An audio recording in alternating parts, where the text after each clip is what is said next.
Hi, everybody. It's Alyssa Malaspina again.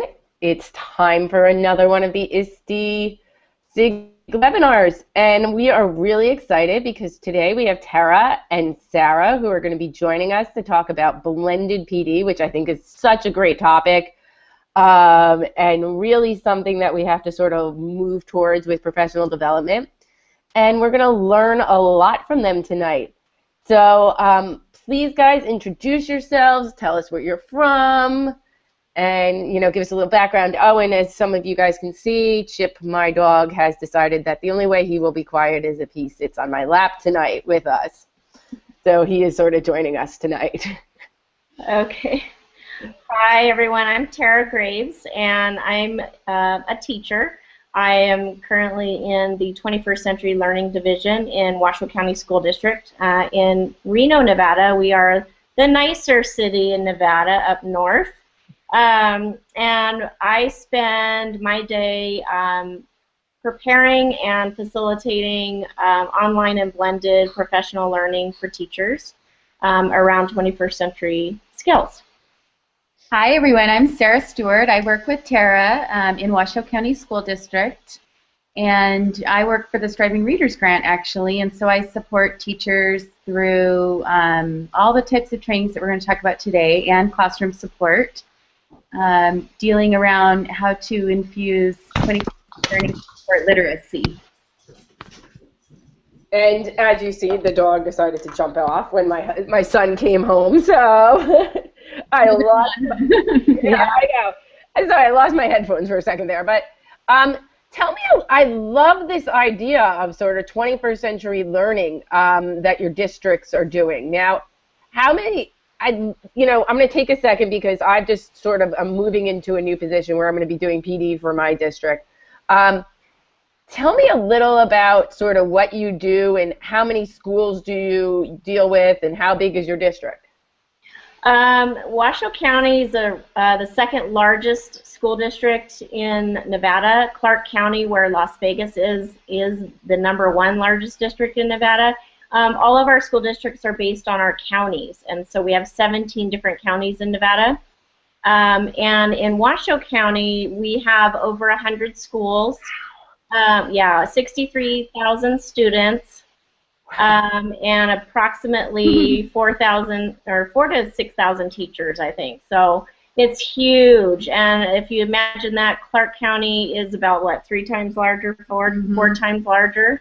So Right. it's crazy. And Sarah just moved up to Reno 2 years ago from Clark County, and there were times where she would be driving from one end of the district to another, and it took her over an hour. Oh my God. Yeah. And similar to Clark, in Washoe County, we have rural schools and we have urban inner city schools as well. We have a very large Hispanic population in our schools, and so the blended idea really stemmed from our experiences with taking, webinars for our own learning. Right. And my job specifically is funded with Title II money, and I'm the online learning coordinator for our school district.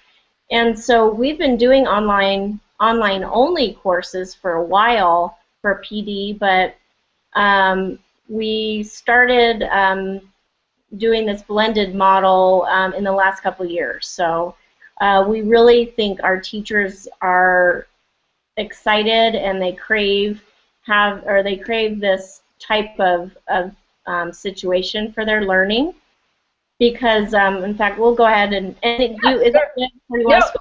No, go ahead and start. I just, that was so, I wanted to know a little background, give other people understanding, because I'm from New Jersey, and in New Jersey, we're based in, like, towns. So, right. Sometimes, like, the town I live in now, there's 2 towns that together have, like, 1 school district, and that's, like, somewhat unheard of, It's we don't do very many regional things. Right. I know, it's crazy when we go to conferences and we meet other educators. It's crazy for them to hear how many schools we have. my new job, I'll be 14 schools, and 14 schools is considered big. And now you're like 100, and I'm like, oh God. Yeah, we have about out of those, we have, I believe it's between 60 and 70 elementary schools. Wow. So, please go ahead and you know, start with your presentation because it's so good. And everybody who's watching tonight, or even if they're not watching tonight and looking at this broadcast later, you're going to learn so much about this. And, you know, I'll be interjecting throughout, you know, maybe asking a question or two, but okay. You guys are going to be great. So a little bit about Sarah and I. We actually met in 2009. She was working in Clark County School District, and we did a statewide project called the Nevada Pathway Project, which we designed and facilitated 4 online professional development courses around 21st century skills and tools, integrating technology, changing your pedagogy to teach the 21st century students. And we actually collaborated almost, I'd say probably 95% online, through Skype, through the telephone, Google Docs. I mean, we couldn't have done it without Google Docs because of how easy things were. Oh, I know. Google Docs rules. And we designed 4 graduate level courses for the teachers who took part in this project, and it was very intense for all of the people involved. We had 120 teachers from all over Nevada, from every county. All 17 counties, we had teachers participating. So that's how we met, and we really grew to be really good friends. And then I got her to move up to Reno a couple years ago, so now we get to work together every day. So anyway, let's just move on. So if you wish, you can do this after the presentation. I know we're going to use the chat to field comments, but afterward, if you're looking through the presentation, if you use this link, you'll be able to add comments on each of the slides as you wish, and questions. So we'll monitor that as well. We get the emails when people leave comments. So go ahead and use that. So do you want to talk about last year's? Sure. So we set up this format for our professional learning around 21st century learning, and we called it Camp 21. And last year was our first year doing it. And it started out, we offered a series of different workshops, and they were 3 hours. We did a 2-hour face-to-face session for each workshop. And then we had an hour on your own time, and that was for them to show evidence of what they've learned, and oftentimes that included online reflection or participation in a discussion forum. Last year, our workshops were very much tool-based, so we'll open up the flyer and show you an idea of our offerings that we had. We started with lots of different Web 2.0 tools. We did dabble a little bit in technology to support the Common Core state standards, and that went really well, so that's something that we continued throughout this year. And Tara will talk more about that. But you can get an idea of what kind of offerings, and so each one of these workshops was 3 hours total, which included the 2-hour face-to-face and the 1 hour on your own. And then what we did is we offered in-service credit, and so if somebody wanted, like for example, one in-service credit, which would be 15 hours, they had to take 5 of these camps. So were these, and I know this is, you know, a question that people might be wondering, were these mainly after school, during the school day? Yeah, they had to be after contract time because they were for in-service. Okay. Or they could, if they didn't want credit, they could just come for their own learning. That was fine as well. But they were 4:30 to 6:30 was the face-to-face, so they were in. And we had people, you know, some people took 1 or 2 that they were interested in, but we also had our serial participants that came to every single one practically the whole year. And those people particularly, we saw great gains as far as changing their practice. Oh, I agree with you. I think. And then last year we used Moodle as the home for the course. We used the Moodle LMS, and all of our resources. I'm going to click on that Live Binders link. Each of our camps we created a binder with all of the resources, and so I'll just click on one of these here. So we're not seeing your. Yeah, put it on screen share so that way we can click on the screen share button and then we should be able to see it. Oh. It's okay. If you hit the little green button on the top, hopefully, yep, now we can see it. Okay, so let me just go back. So when I go to this link here, this Live Binders shelf. And then minimize the Google Hangout portion on the, see that part, yeah. Then it works. All right. Awesome, thank you. So we created these little field guides to kind of go along with the camp theme, and each of them we followed the same structure. So there we had a description, we went through how to use it, the agenda, certain... Go ahead. I'm sorry, I'm going to bother you. And these are all available on Live Binders for anyone to see? Can anyone go in and look at them? Yep. Oh, great. Yep. And you have the link on your, I'll tweet out the link now for people so that they can go back and see it. Okay. And realize this was last year, so, when we talk about, I'm going to go ahead and go to this year's slide.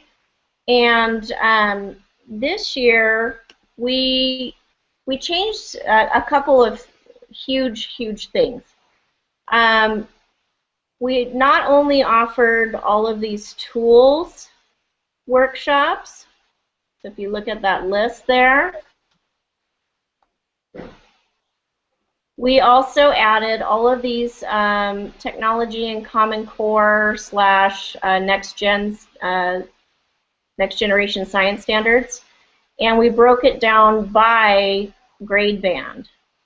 So what you see on this flyer, after each one, you'll see 3 dates. So the first one is the date of the 1-hour webinar. So we changed the format. So instead of doing 2 hours in a lab and then an online assignment, we started with a 1-hour webinar, and then we did go back here. Then we had them come a week later to the face-to-face, and it was an hour in the lab.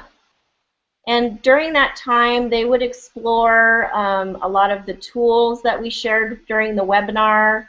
They could focus on, one more in-depth than another if they wanted to.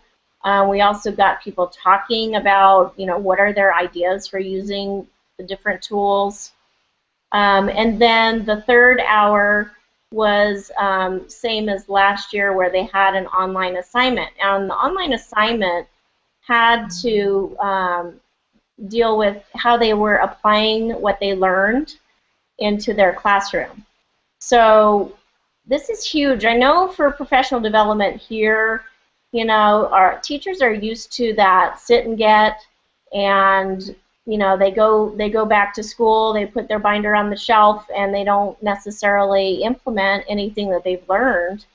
And we really push them to apply what they've learned immediately. So the online assignment, they actually have 2 weeks to get done after the face-to-face. So because it's not all crammed into one day, they do have that time to process what they're learning. Also on this slide, you'll see a link. We have all of our webinars archived on YouTube.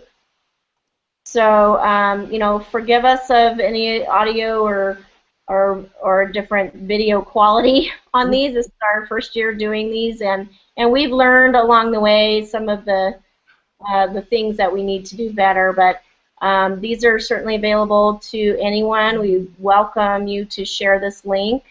I'm just tweeting it out right now for people so that they can, if they're following the ISTE or the SIGLIB hashtags, they will be able to get it, then go right to the channel. We like those YouTube videos because it supports the self-directed learner, somebody that just wants to learn more about a certain topic on their own time. We have the ability to say, hey, we have all these archived webinars, check this out. And then they're still able to get that learning, whether or not they want to take part in a formal framework. I think that's honestly a really good way to do things. And also people, you know, how often do we have something that conflicts with our schedule, and we'll have people say, oh my gosh, I want to do this workshop, but I can't attend that webinar at that time. Well, the beauty of it is we record it. So we just say, okay, well, make sure you watch the recording. We do have an assignment that they have to complete, whether it's a note taker or some other reflection that they do to prove that they actually watched the whole thing. And they have to have that done prior to coming to the face-to-face the next week. So people are loving that flexibility. And we've actually had some people also, you know, they can't make the face-to-face. So because we have so many offerings, we can say, okay, well, my next face-to-face is on this day. You can come and just kind of sit in the back, and you can make up that hour of time and get some help along the way. Which is great. I mean, that's a great way of doing things. That face-to-face component is just there so that they can have guided exploration, but have that support. We know, especially with digital tools, that teachers, they really need that hands-on time, but what's even more important is that they have the hands-on time with somebody there that can support them when they run into issues or have questions or whatever it is that they need help with. So tell us a little more about some of the other things that you guys are doing, as my computer sort of freezes up on me. Do you want us to talk more about Camp 21? Or? Yeah, I mean, honestly, talk more about Camp 21 because you're doing some amazing things with it. Like I mean, what has the response been from the teachers? How many, you know, like how many teachers have you seen do it? You know, what are your statistics, sort of? Okay, you know, we have, it's funny you asked me that because I think actually I have a slide. Let me find it. You get a nice preview of our, here we go. Here's our stats. And then we can also show you some anecdotal feedback that we got. After each Camp 21, we request that they fill out a evaluation survey. And we can show you, I think it's the slides right before this. We'll start with this. These are some of the representative types of sample feedback that we get. People really like the flexibility. You know, teachers are busy people, and they're coaching, and they're doing clubs after school. They have families, and so this opened up an opportunity for people that are, you know, teaching and want to learn more, but are also very busy. So they loved that flexibility and convenience of being able to do the webinar and watch the recording if they needed to, and in some cases even make up the face-to-face. And also, the hour. An hour is really a good amount of time. It's long enough to get a decent, you know, background of whatever the tool is or the concept or the strategy, but then it's not overwhelming where they're, you know, going to get bored or tired of sitting there. And we always work really hard to make it interactive so that we ask questions and have them participate in the chat as we go along. And also, for many of our teachers, this is like the first ever webinar experience that they've had. So at the beginning of the school year, you know, it was a little scary for some teachers because they hadn't experienced webinars before. Right. So that's definitely a skill and an experience that we have brought to Washoe County anyway.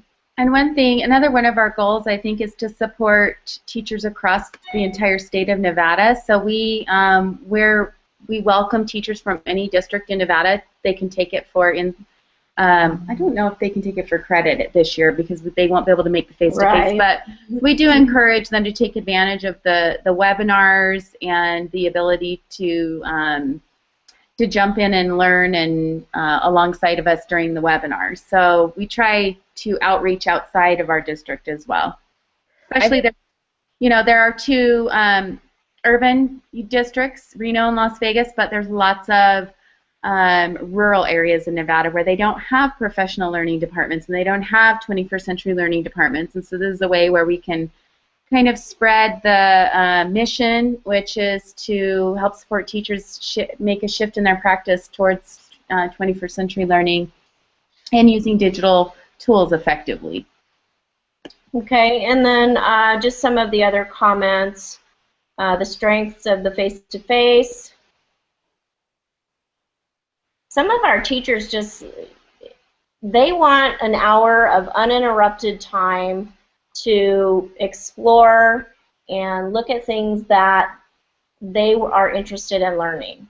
So, and it's nice for them to have, one of us around that they can talk to and, bounce some ideas off of us and other teachers as well.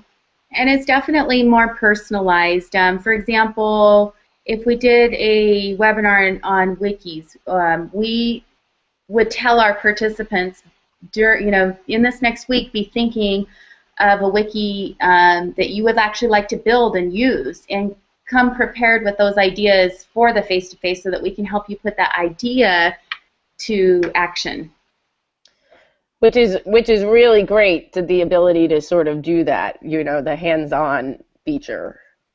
Because if before where the kind of the informational demonstration side was the same actual sitting as the practice, they don't have that time for it to kind of soak in, and they don't have time to even think about how this could have relevance in their own personal practice or in their classroom. So having that week, I think, is critical. It allows them time to let it all soak in and think about how it could be used to support their standards and their instruction, and actually get some ideas in place that they want to make happen. Okay, and then the homework. I love the one in the middle, that being forced to use our new skills in a timely manner helps reinforce a new skill set. Like I said before, we are used to the professional development that is the sit and get, and you sit for hours and hours sometime, and nobody really makes you implement it unless it's something that is being evaluated by your principal. So really getting them to jump in and try it is huge. And because it's an assignment, they're teachers and they feel that obligation that they actually need to do something with it. So we've had a lot of comments where people say, "Oh, I'm so glad I had to do this because I've been wanting to, create a teacher website, or I wanted to learn more about blogging because I want my students to blog," and now they do. So I think it's nice for them to have a reason to take that risk. And one thing that is another key difference that we decided to move towards this year is we created all of our kind of workshop PLC groups in Edmodo instead of Moodle. We thought it was important for us to really make sure that we're modeling the use of a digital learning tool that they could use with their own students. And so each participant in the workshop would join that Edmodo group, and it's also an opportunity for us to put in some materials to help learners who are, basically at different levels. So we can put tutorial video links, and we can put links to the presentation in case they want to go back and look it over, or links to the recording in case they want to go back and listen to it. All the links to the tools that we talked about and any applicable tutorials, we're able to put those in the Edmodo group. And the nice thing about it is a lot of teachers that take online professional development in other learning management systems, those materials are cut off when the course ends. And so by using Edmodo, and this is so important to our teachers, they always ask, well, will this ever go away? Will I always have access to it? And that's the beauty of using Edmodo, is they always have access to not just that group of people that they were learning with, but also all the resources where they can always go back and use it whenever they need it. I fully agree with you. Edmodo is a great way to do professional development, but also to use in your classrooms, and that is true. They will always have that in one spot. Yeah, we also thought that, you know, a lot of our departments around the district who do professional learning with teachers, they are starting to use Edmodo also. Right. We wanted to make it a place where they're already going for other things, and also encouraging them to use it with their kids, so they can just kind of have everything in one place, so their own learning and their students' learning. Yeah, that it is. It's great to have everything in that one spot together, especially if you're trying to get, you know, your teachers and students to use it. And we really pride ourselves on really being open arms to all levels of learners. We don't want to attract just the tech-savvy teachers. We want teachers at all levels, even those that are, you know, technophobic, to feel comfortable in being able to come and have the support and have the ability to be successful in this type of learning environment. So all of these really reasons that we made these decisions all help support that, you know, critical piece of our mission, which is to support all teachers, not just the tech-savvy ones. So I see we're going till 6 o'clock? We are going till 9 o'clock. Well, yeah, 6 o'clock your time, 9 o'clock my time. 9 o'clock, sorry. No. I know, we're at 9. We have about 2 minutes left, and okay. What's hilarious is my computer is frozen on the Twitter feed, so I have not been able to see like half of this webinar. Oh, so I just want to go through real quick and just show these slides that have links to resources. So there are 4 of us camp counselors, is what we call ourselves. Oh, that's a great idea. And so because Sarah is in charge of the Striving Readers program for their technology learning and things, she did all the literacy-based ones, so she has... Sorry, my dogs are getting crazy. Yeah. She does the reading and the writing ones, so I'll just show you those real quick. And then I did the social studies, and another gal in our office did all the math, and another gal did the science, next-gen science. So all of those links are there. On some of these you might have to click on the image to open up the link, but they're all in there. And I believe... Awesome. As soon as I can get my computer to unfreeze, I will tweet out the link to everybody. Okay. Yeah. And then real quick, for next year, we're going to have a huge planning extravaganza with our groups and with our department. And so some of the things we're considering for next year would be to keep some of those 3-part workshops going. So the same webinar, face-to-face, online assignment, that format, but then also creating some on-demand ones that are online only to reach those people who, like, they just want 1 credit, and so they want to just go through and pick, you know, the 5 workshops, and they want to just do webinars and do reflection and classroom application. Having those as well will also make it easier for our other districts to participate when they can't, because they can't come to our face-to-face meetings. And then just, you know, looking at how to continue collaboration with all the teachers who participated in all the camps, so that we can keep that collaboration going with all of them. So that is it. You guys were amazing. I finally got my computer back right at the end to be good for me. I swear I'm blaming my son, who has decided to download everything Minecraft onto my computer. I have one of those daughters as well. Yes. I don't even know what I have on my computer anymore. But I've just tweeted out the link. I'm about to tweet out the link to tonight's to the slides from tonight's webinar, and any questions anybody has, feel free to contact either me or you guys.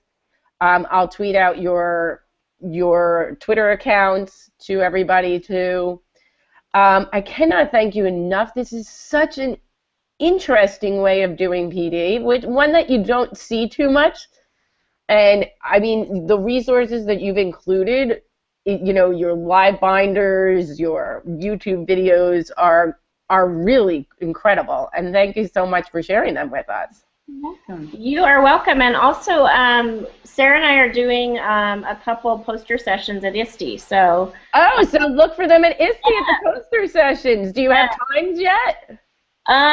Yeah, I think we do. Yeah, we'll find that during the Twitter chat. We'll post that out. Find it and tweet it out to everybody. Because we'd love to see you. Hopefully we'll get a lot of people to come to your sessions. Yeah, I actually think we have like four poster sessions that our department submitted, and we're all presenting. So. We have a question. It says, "Thank you so much. I love the model you created. Do you have any advice about where to begin to implement something like this in my district?" Is a question that we just got from somebody. I'd say just review the presentation that we shared, because we've done a lot of reflection and lessons learned, and that's why we kind of have evolved the way it looked from year to year. And so we're hoping that people can learn from those lessons that we've already learned. And, one thing that we need to do is kind of a part 3, where we're going next year based on what we learned this year. Yeah. So people can contact us if they're wondering what other further changes we might have up our sleeve for next year. But I think next year we should schedule to have you guys back on next year to at least time to go over it again. Yeah, I was going to say, I think we should. Absolutely. You can have any of our resources that we've already curated. So if anyone is interested, we are willing to share, our slideshows. Right. Our Edmodo stuff, whatever you want. I'm just going to throw this out to you guys. If you have not thought about, I spoke at EdmodoCon last year on some of the stuff that I was doing. Look for EdmodoCon. You guys are using Edmodo in a really cool way. So the EdmodoCon is coming up right now, and they're accepting proposals for it. So I might put in a proposal. You get how many conferences have we done? Well, I know, but they'll fly you out to San Francisco. It's a really good time. I'm one of their I'm one of their ambassadors and their certified trainers, and it was one of the coolest things I've ever done. But I really love how you're using Edmodo, and now I'm moving into the role of a supervisor and in charge of PD for a district, and even though I know Edmodo, I didn't really fully think about until you told me, how you're using it. I'm like, oh, it dawned on me, that's why, I teach about it and I say use it, but how you explained it was that's why we do this. Awesome. Yeah, I mean, we know we're good. We just don't ever hear it from other people. So no, it's amazing. Seriously, apply for EdmodoCon. I'm putting it out there for you. Okay, maybe. Is it coming up soon? It's in August, but the application is going on now. So look at the Edmodo website. Okay, we'll do that. Or search EdmodoCon and you'll find the information. Okay. Thank you so much again for joining us. It was so informative, and I learned so much, and I know that the SIGLIB members and anybody else who's watching this is going to learn a lot from it. So, and I'm going to have you come back next year to talk about, what you learned from this year. Yeah. We'd like to do that. And how you've changed. Cool. Thanks again. I'm going to stop the broadcast now. If anyone has questions, who's watching this or, wants to reach us on Twitter, we'll be checking the Twitter feed throughout the night if there's any questions. So I will see you guys. Good night. Thank you. Or actually, you guys are at barely night. Yeah, we have to go eat dinner now. I know. Bye. All right, bye-bye.